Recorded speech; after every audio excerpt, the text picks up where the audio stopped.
tidak perlu ini, kita dalamin saja. Saat ini kita lihat situasinya. Tentunya kami akan masuk nanti di dalam PT UN nanti sebagai pihak tergugat intervensi, Mbak. Karena ada kepentingan kami terkait dengan keputusan ini, dengan PT UN ini ya keputusannya, dan ini sesuai dengan yang diatur oleh Undang-Undang PT UN.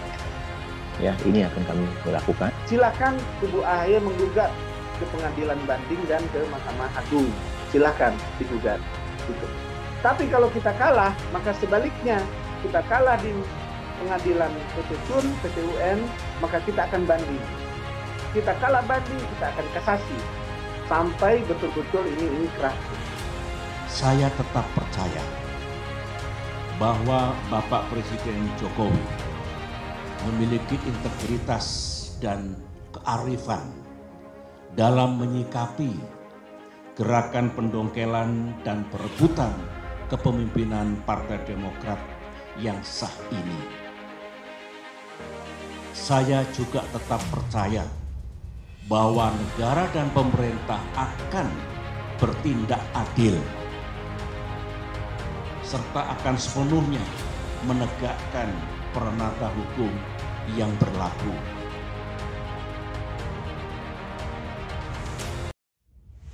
Dan kita tahu time frame-nya sangat pendek.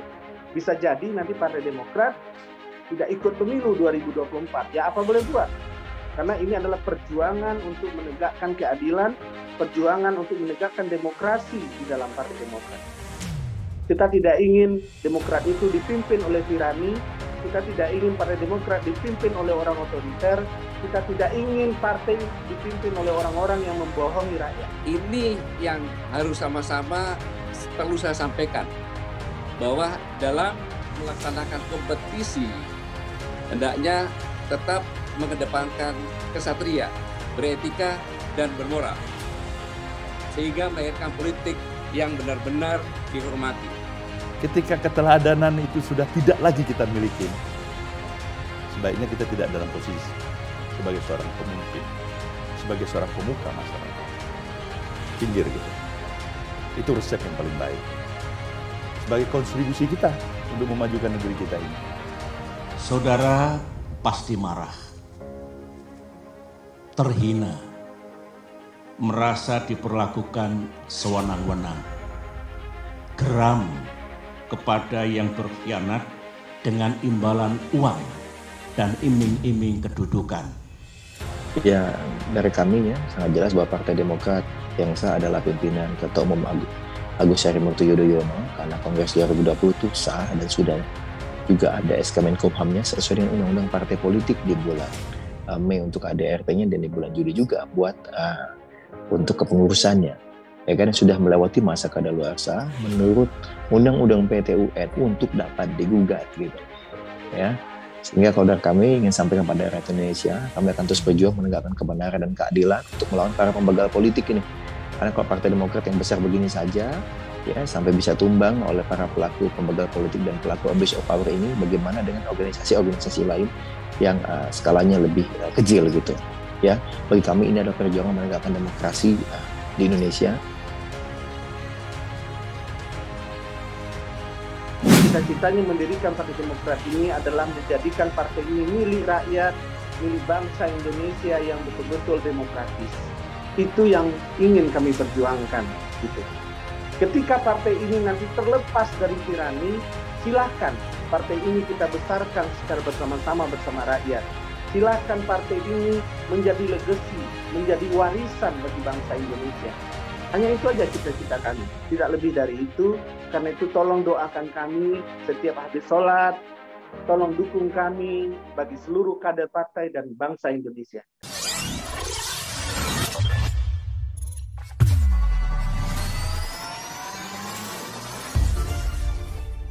Partai Demokrat versi Ketua Umum Muldoko siap memberikan kejutan kepada Partai Demokrat kubu Agus Harimurti Yudhoyono. Diketahui Partai Demokrat versi Muldoko baru saja melakukan gugatan ke Peradilan Tata Usaha Negara PT UN agar mendapatkan legalitas Partai Demokrat dari tangan Agus Harimurti Yudhoyono. Ketua Departemen Komunikasi dan Informatika DPP Partai Demokrat versi Muldoko, Saiful Huda, menyebutkan pihaknya sudah melakukan persiapan sangat matang sebelum melakukan gugatan. DPP Partai Demokrat versi Muldoko telah mendatangi dan memanggil para pakar hukum terbaik Indonesia. Lebih lanjut, Saiful menjelaskan, langkah itu untuk dimintai pendapatnya satu persatu demi mendapatkan keputusan yang tepat dan akurat. Semua ini kami lakukan selain demi tegaknya kebenaran dan keadilan, serta tegaknya HAM dan demokrasi. Baginya, tahap-tahapan yang sudah dilakukan pihaknya sangat berdampak positif bagi dunia perpolitikan tanah air. Demi memberikan pendidikan hukum yang baik bagi bangsa Indonesia dan dunia. Juru bicara Demokrat hasil KLB Deli Serdang, Muhammad Rahmat meminta Demokrat di bawah kepemimpinan Agus Harimurti Yudhoyono, mengikuti proses hukum terkait gugatan yang dilayangkan pihaknya ke Pengadilan Tata Usaha Negara PT UN, Jakarta. Rahmat mengatakan, seharusnya kubu Agus Harimurti Yudhoyono tak menebar fitnah usai pihaknya mengajukan gugatan ke PT UN. Ikuti saja proses hukum yang sedang berjalan. Jangan pula kemudian menuduh dan menebar fitnah. Rahmat menyampaikan, respons yang ditunjukkan Demokrat kubu Agus Harimurti Yudhoyono usai gugatan diajukan ke PT UN terlihat panik. Bahkan menurutnya, seperti kehilangan akal sehat. Jika kubu Agus Harimurti Yudhoyono takut kalah di PT UN, jangan lalu kehilangan akal sehat, kehilangan kecerdasan dan kesantunan. Lebih lanjut, Rahmat mengklaim kalau Muldoko selaku Ketua Umum Demokrat hasil KLB tidak gila kekuasaan dengan pengajuan gugatan tersebut. Menurutnya, justru Muldoko berikan contoh yang baik. Pengadilan Tata Usaha Negara disiapkan negara untuk instrumen menciptakan good governance yang dijamin oleh undang-undang. Muldoko justru memberikan contoh yang baik dan benar bagaimana cara menata supremasi hukum dalam good governance pemerintahan Presiden Jokowi. Sementara ia mengklaim juga memiliki legal standing yang kuat, memiliki akta notaris yang dijamin keabsahannya oleh negara dan undang-undang. Menurutnya, penolakan oleh Menkumham adalah soal kelengkapan administrasi yang belum lengkap saja.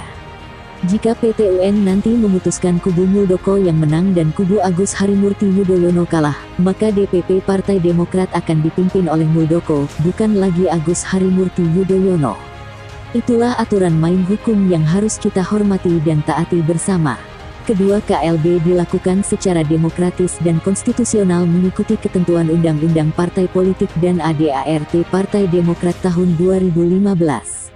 Ketiga, KLB merupakan hasil desakan dari pendiri, senior, dan pengurus Partai Demokrat di daerah-daerah.